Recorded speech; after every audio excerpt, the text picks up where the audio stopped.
Okay, so Darius, now I'm going to just start out because I usually start. Actually, let me start the way I always start. What did young Darius think that he was going to be when he grew up? Did you always you knew you was going to be a hooper, or did you have other aspirations? I didn't really have too many aspirations. Basketball was the only one that was really seemed like I was getting a lot of love and doing a lot of positive things by doing that. Coming from where I came from, so yeah, I think basketball was probably it. And talk about that because I've had Karan Butler on this show, and he's come from. I like when people realize where you came from. You have a popular podcast, which I'm going to get into later, but I love when people can see the backstory to appreciate the front. So talk about what it was like where you came from. Where I came from is one of the murder capitals, of the United States. It's 89 blocks. It's on the edge of Illinois. It's right outside of St. Louis. People be saying that, like, when I say I'm from East St. Louis, they think I'm from St. Louis, and which is St. Louis is Missouri and East St. Louis is Illinois. But I claim both sides. So definitely love both sides. But I grew up in East St. Louis, a rough neighborhood. A lot of people didn't come out where I came from. It's only a few, and I was blessed to come out of there. Basketball was one of them things that I feel like people may kind of push me to it because I seen how I was putting smiles on people's faces and how people was coming out to see me. Like I say, it's not a big city, but to have everybody in the city come see me play, that was like a big thing to me. Well, I watched NBA on TNT, and it was crazy to watch because when they had y'all on there to watch D Wade and all those other people talk about how you were that guy, so you Yeah. talked about you were getting a lot of attention in high school. You were the guy that people looked up to, people like a D Wade and in that area. What was it like having the city on your shoulders like that? Because I come from a small town as well, so it's different when you are the guy in the town that everybody looks to and everybody knows about. I embraced it. I grew up playing against a lot of older folks, and they put the hammer on me, so I couldn't make no mistakes. So once it was my time to shine, I carried it, on my chest, and I made sure I represented every time I played. That's what helped me be competitive. That would help my game out. Just in that, like just playing with the older cats, it just made me ready for the moment. And when you became an older cat, what was that like in a sense of you knew you had young guys looking up to you deep? Like I said, they talk like I didn't know that when I watched NBA on TNT, it was very informative to see like the level you were on. You are and were like one of the premier players. Can you just talk about that moment where you went from all right, I'm killing it to I'm going to be in the NBA? Because that's different. Everybody doesn't get to make it to that next level. Yeah, it was surreal. Like I say, every moment I just embraced it. From my senior year committing to St. John's before I played the season, to after the season, the NBA scouts coming to my games, and just the whole process of it. I embraced it all the way down until I started getting upper deck cards and signing them for checks. Okay. You know what I'm saying? So I remember my first upper deck sent me like 100 trading cards. It was right before the draft, and my mom's drove school buses. She made like 46,000 a year. Upper deck gave me like 55,000 to sign 100 trading cards, and it was like I made more than my mama For a in whole one year. like in 30 minutes of me signing my name on some cards. And it was just that's how instantly it changed, and like I say, going to LA, I never been to LA, seeing the palm trees, getting drafted by the Clippers. It was all surreal, but all of it, I just embraced it. Thing with D Wade and them and all that, giving a prop, that was a big blessing to hear it from him because that's my guy and we played together. But I always try to be even though I was the superstar, I was the man. I always try to be a good teammate. Like that was a big thing for me. I never wanted to treat nobody or none of my teammates like, oh, I was the best player. All of us was like kind of equal, and I just respect that because that's what I tried to do. So I'm glad he noticed that. Everybody noticed that. You can tell the way people talk about you, they noticed that. Now, I love the money games, okay? So you talked Mhm. about 55,000 for like 100 cards. What was like the craziest a couple crazy deals that you just couldn't believe when they sat it in front of you? Like what was some deals? I talked to Quentin, who is co-host of the Knuckleheads Pod alongside with you, and he talked about just the Jordan deals and different like Yeah. being one of the beginning people for Jordan brand. That's a crazy concept because we all know Jordan Brand, but y'all was there at the beginning of it. Can you just talk about that stuff? Yeah, Jordan. I think we showed up at Jordan camp with and one gear on, because and one was trying to get us, but we always been Nike kids playing in AAU, and once you get really in the game in the NBA, it's like now you in the business. So now it's like toss up. A lot of people is trying to get you from Adidas and all that stuff. So we showed up at Jordan camp with our Jordan gear on, and with our Adidas gear on, our and one gear on, and he was like, "What y'all got on? What y'all got that on for?" When you say we're talking about Michael Jordan. He told Michael Jordan. He was like, why y'all got that on? And he was like, man, we trying to be Nike and all that. He was like, all right, I'm gonna make a phone call. Y'all ain't gonna be that no more. Don't show up here tomorrow with that on. So when he made a phone call, my agent called us like, what just happened? We was like, what? He was like, Nike just called us, and now y'all with Jordan Brand, and he's sending 4 boxes apiece for both of y'all. So we got boxes at the hotel because we were staying at the same resort as him. We got boxes at the hotel with nothing but joy. We couldn't even fill our cars up to ride back to LA from Santa Monica with all the stuff that we had. Where did it all come from? It was overnighted to you, or like what? It was overnight. It was like instantly right there. We had like 10 pair of shoes, like 10 pair of sweatsuits, shorts, tank tops. We had drawers, socks, like everything. But that was one of them deals too, that that was surreal. I grew up loving Jordan. I'm an Illinois kid. The Bulls and Michael Jordan and Scottie Pippen is everything to me. And to represent his brand coming straight out of high school, and they giving us the money that they gave us, they gave me $500,000 a year for it. How old were you at that time? I was 18. 18. Yeah, I was 18 and I got that. And then my second year, this is another surreal thing to me. My agent wanted me to do these trial for this movie because the producer was a big Clippers fan and he liked me. So he was coming out with this movie called The Perfect Score, and it had Scarlett Johansson and Chris Evans in it. And they asked me to do the movie. So I was like, nah. He was like, just audition for it. So I went all the way, flew back out to LA from summertime because I didn't want to come back out to LA. Flew to LA, came back out, did the audition and just left and just forgot about it. Just continued with my summer. And they called me. It was like, before, like, have you ever done anything like that before? I never did. And they called my agent back, was like, yeah, we want him to play the part. And it's going to be in Vancouver next summer or something like that. And I was like, nah, I'm cool. I don't want to do it. He was like, they talking about giving you $1 million. That make you look. I said, I'm on D-Way. So I went to Vancouver. I stopped what I was doing, went to Vancouver, did the movie, and it was one of the best experiences of my life. Just being out there doing that movie. I think Halle Berry was out there doing the movie. They was doing the Jason versus Freddy out there. This was when everybody was going to Vancouver because it was cheaper in Vancouver to do movies than it was in the United States. And just that whole experience, I wouldn't have traded in for a world. It really wasn't just about the money after that. You know what I'm saying? Once I got the connections and the friendships and all that. And then to see like Chris and Scarlett, be Captain America and do all the stuff that they doing in their career. It's like, man, that just was a dope experience that I cherish to this day. How long did it take the process? Like, how long were you there filming? Was it like? Oh, I'll never really want to be an actor because them hours is long. Like it's like, all right, if you're doing a day scene, if the sun come up at 6, you're gonna work from 6 to 6.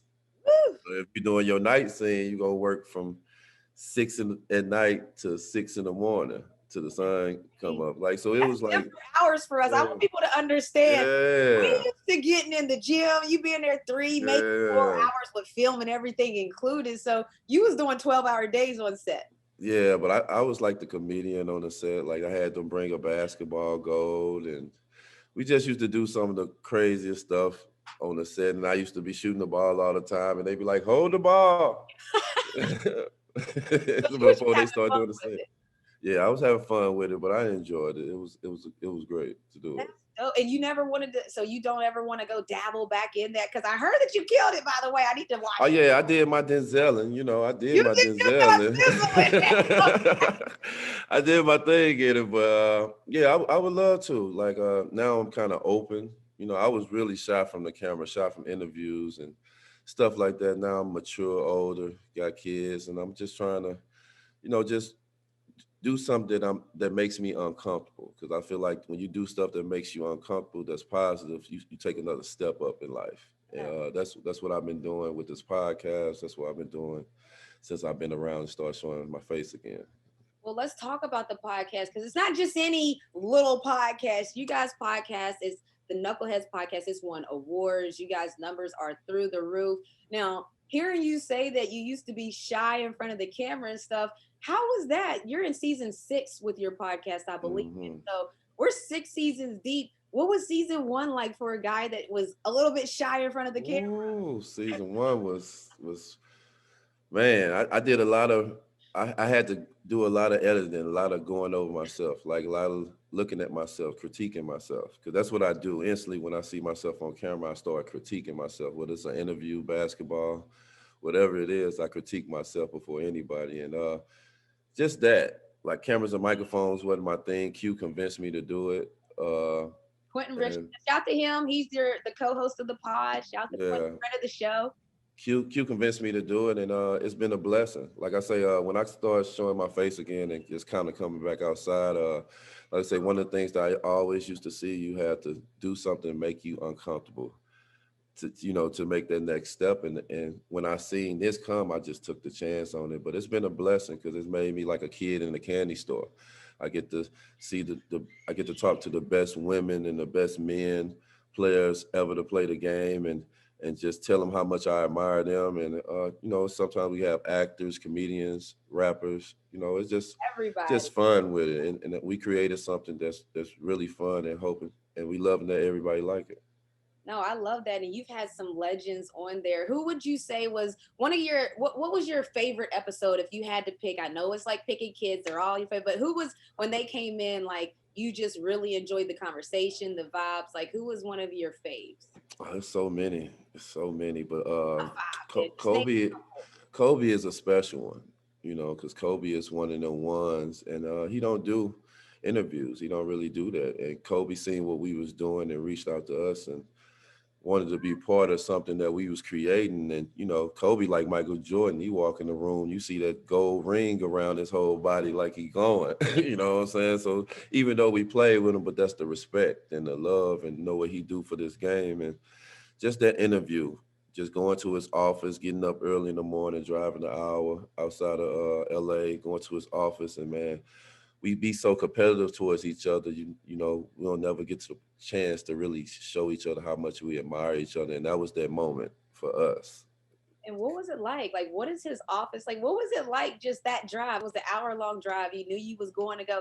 And again, we know that was your teammate, but also like Maya Moore was my teammate, and I recognize that she's a Yeah, global superstar. You know what I mean? yeah, There's that feeling of it's your teammate, but you also recognize who that is. yeah. Him, he, it was just dope. Like I ain't never really had the opportunity to really be around him and talk to him. We was the Clippers team out of the LA when they was winning all them championships. So I ain't really had a chance to be around him and really just sit and talk and pick his brain. He always spoke and we always showed each other respect when we see each other. But that one was really a good one. I really cherish that one because he's not here today no more. And we were some of the last people to talk to him. And man, just to hear him and get his energy and for him to tell us like the path that we doing and what we doing is what the game need and what a lot of players need outside of big time players like him. I thought that was dope. So getting his blessings before he's passed, that definitely was a big thing for us. Well, Kobe talked a lot about being a girl dad. He also talked a lot about supporting the WNBA, and you all do that so well. So Yeah. did that have an effect? Was there a Kobe effect in that? Because you started to see, and not that guys weren't doing it before, NBA players weren't doing it before, but Kobe made it a point to talk about it, be about Hmm. it. He made it like a hashtag pretty much.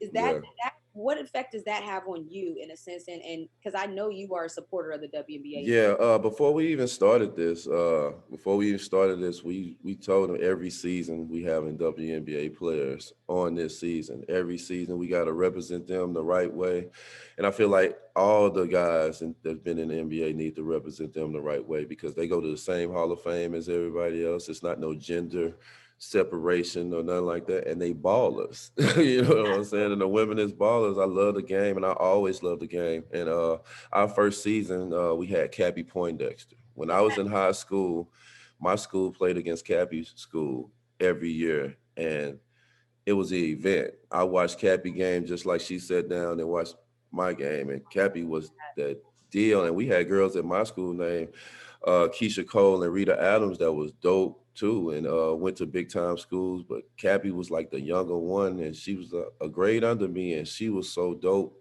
And me and my mom always followed her career since then. You know, she was one of the ones that really made me love women's game, love it the right way. And once I really started loving the right way, started noticing who people is, from the Don Staleys to the Tina Thompsons. It's like, how can you not love this? Like, this is what we do, You you know? better, Darius. You better. Okay, because no, that's when you say a name like a Cappy Poindexter, that means you know the game in the sense of Yeah, she might not. I don't know if she gets enough love as she should, just in the sense yeah, of what she's done on the court. So I love that you mentioned her. What up, Cap? Shouts to Cappy. straight up. When you talk about Knuckleheads, like and again, it's a big show. Like people need to understand Knuckleheads podcast. If you haven't listened, listen to it. What's it like starting to be successful in something other than basketball? Because as athletes, we know what it's like to train and get ready for the game, and we know what it's like to achieve success. But even with myself, like achieving success outside of sports, Mhm. it's a little different, you It know. is. It definitely is. It caught us all by off guard. Like we didn't expect this. You know, we talk like, oh yeah, we know everybody and we can call everybody and everybody like us and they'll rock with us. And it's until you really get in it to really see how people really rock with you. It's different. And then the success of it, us coming in and having the success of it, like it blew our mind. I think it blew the company's Players Tribune and Minute Media mind for us. They didn't know. They didn't ever had a podcast. They didn't know what was going on and how everything was going to be. So it's just surreal, and it just feels like I'm doing the right thing when you're doing it like that. I feel like after I went through what I went through. I'm sorry. That's okay. Who's your best friend? That's my little miniature pencil. That's Jordan, and that's Kobe behind me looking off the couch. Kobe and Jordan. But yes, Jordan. Yeah. So uh, whatever. But Oh, that's fine. the podcast, like the best thing about it, what I went through with bankruptcy and losing my mom and going through my little depression mode or going through whatever mode I was in, it's just a blessing for my brothers and sisters for something I created to do it with my brothers and sisters to get me back on track. That's the biggest thing of it. That's why I feel like it's such a good thing that we're doing, representing our, the women and the men. No, I love that, and that I'm glad you brought it up because we saw with Naomi Osaka right now, mental health. People don't put athletes in that space. They think that we're action figures, superstars, and that we don't even have mental issues at all. Can you just talk about being open about being depressed and how that affected the sports world? Because people don't just usually hear that. Yeah, I'm the only child. My mom raised me with my grandma and my granddad, and I pride myself off being strong-minded, strong-willed. My mom always taught me to be a king. She told me my name is Darius because Darius means king. So she always taught me to be strong-willed and strong-minded, and I'm always will no matter what it is. But when I lost my mom, that was the last person out of my grandma and granddad. That's the last person I grew up in the house in. I never felt that. I never felt that lonely feel because like anything happened, my mom always got my back. I got that one person behind me. As long as I got that one, I'm good. My mental right, I'm good. I can talk with her, I'm through. But when I didn't have her, that really turned it to a whole nother level of that I didn't understand, and I never felt that before. I felt weak. I felt vulnerable. I felt like I didn't have my best friend no more. And people go through stuff, and And it's really real. You don't know what triggered. And like, as NBA players or as good players, we do feel like we superheroes. We be at that point until we get an injury or to something's going on in your family. Like it's a lot of stuff that people don't know, and we need to really talk about it to get an understanding of it. And I just, like I say, I went through it, and it took a lot for me to get out. Well, You what did know, it, you do to get out of it? Like, and because a lot of times there's athletes don't talk about it, but there's plenty of people that battle it. So, what were some of the things that you did to just kind of get yourself out of that mode?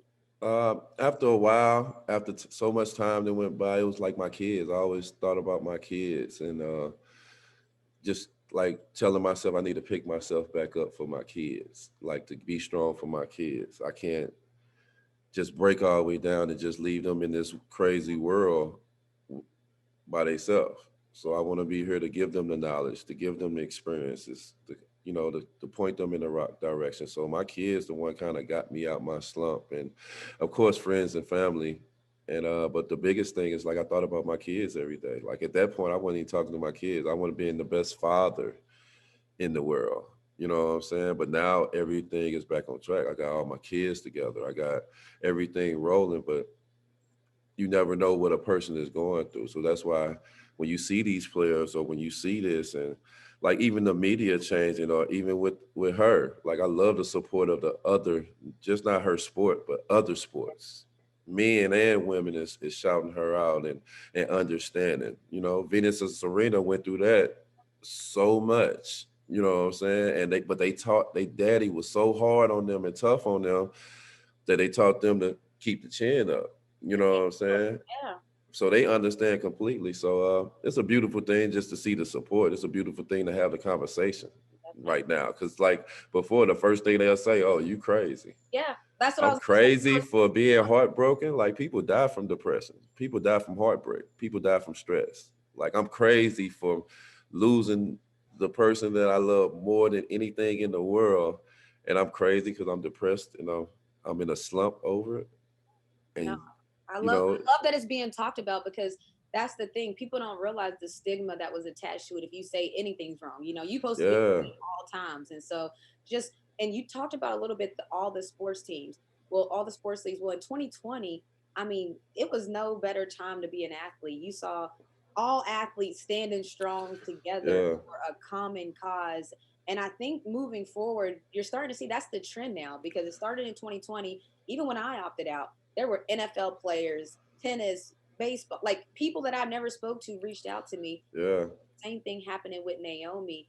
Is Hmm. there things that you think, like, what is your solution to media and athletes? Like, have you thought about that? A lot of people are asking, well, what can be done for an athlete to be able to perform at their highest level, but the media to also get what they need to get? Where do you think is a solution, a common ground that we can meet on with that? Because we know media. It's like the thing that I think is I wouldn't do this podcast with Knuckleheads if we was focusing on anything negative, or we was focusing on anything that wasn't serious. Like, we talk about, we'll get into them deep talks where we talk about mental health, but like the stuff that the rest of these people talk about, like you got a speeding ticket or, just crazy stuff like that.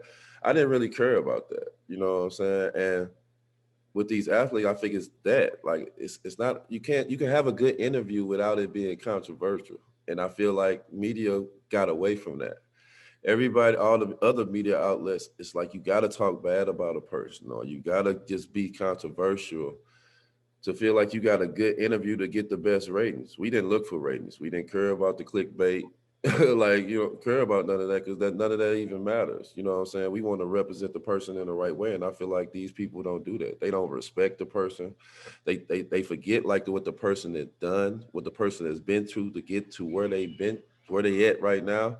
It's like they throw all that out the window. And that's not right. You know what I'm saying? It's, some people have to do it. One of the things I looked at it with her when she talked about a mental thing is when I got to the NBA, I was, straight from the hood country boy. I never took no interview, etiquette classes, no proper way to talk through an interview or really pronunciate my words right. I'm real country, using a lot of R's on my words coming from St. Louis.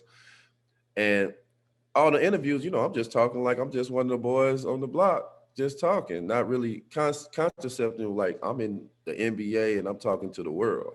Yeah. So the NBA used one of my interviews for the do not do your interview like this for What? the rookie class the next year. But why? What was going on in that interview that I they? don't. I just sound just like I haven't done interviews. Like I didn't. I haven't been taught how to do a professional interview. Like I'm 18 years old. I'm straight out of high school. But they was using one of these interviews and showing the rookie classes when they coming in to do not do this. Go and get your interview stuff.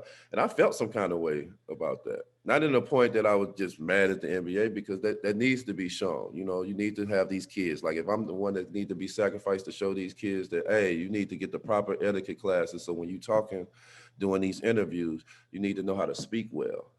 You know what I'm saying? Speak intelligently, pronunciate your words, because we got a lot of country boys from the South that talk they slang, but West pronunciate your words, you know what I'm saying? Pronunciate your words the right way so people can understand you. And that's what I was doing. But, that kind of made me shy away from the camera. That kind of made me shy away from interviews as much. And they kind of make like your organization or your team to be like, oh, don't interview this person because this person can't talk properly during the interviews. You know what I'm saying? Like just slick stuff like that. It's like a tricky game, but And we so did got a you lot. find that out? How did you find that out that your interview was being used and that your team was not? Because did anyone like? Because this is my thought process. If they knew that they thought that this was what you shouldn't do, did they reach out to you to try to help you get media training? You know what I mean? Like it's one thing to say this is what you shouldn't do because we helped him, but like, was there any media? No, like back in my day, they'll tell you that. They'll tell you that. I won't not say they didn't tell me. They would tell you like, yeah, you need to go and get media training and so forth. But we're not going to get that. But the new NBA, where it's at now, from all the bumps. Because one thing I say about the NBA, once they see a couple of bumps, they go and straighten it out. Yeah. You know what I'm saying? But it got to come to their attention. It's hard to cover everything up, but it got to come to their attention. So they're doing a better job overall, all around, like feeding healthy food, always having food at the practice facility, better equipment, listening to the players talking about mental health, creating a mental health doctor that's not with the organization where when you in there and you land and you having a conversation, they not relaying it to the GM and the coach. Like this stuff is in place, but this is 20 years from the time that I got drafted, you know? Like when I got drafted, we was practicing at Southwest LA Junior College. We didn't have a facility. See, I don't think people realize like how far the NBA has come, and just even that time span. Like you're not old, You're saying in Yeah. your time span, y'all didn't even have a practice facility. This is an NBA team. Hmm. That that's This crazy. was in 2000. Yeah, and that's crazy to think about because I know you've seen the conversations about the the WNBA, where we are, and all that. And I try to tell people we're at year 25. Like Yeah. we have been in existence 25 years. That's not a Yeah. lot. I think for that amount, I think we're doing really well. I think y'all doing really well too. I hate when people just really down and like the progress haven't been there. Like, cause like that league is dope. It's not going nowhere. We need to add some more teams so a lot of more of these professional girls can play on this level, and where they don't have to cut as many girls. And it's growing. It's a beautiful thing. I can't wait to a couple more years and it's getting there.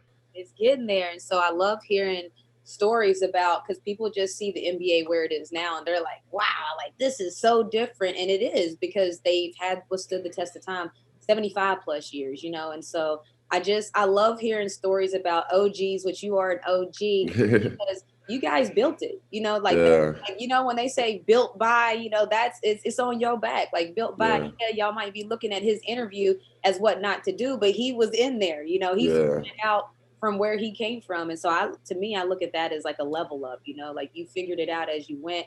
Now you have a super successful podcast, Knuckleheads by the Players Tribune. You guys check it out. And Darius, thank you so much for joining me on Remotely Renee. Thank you for having me.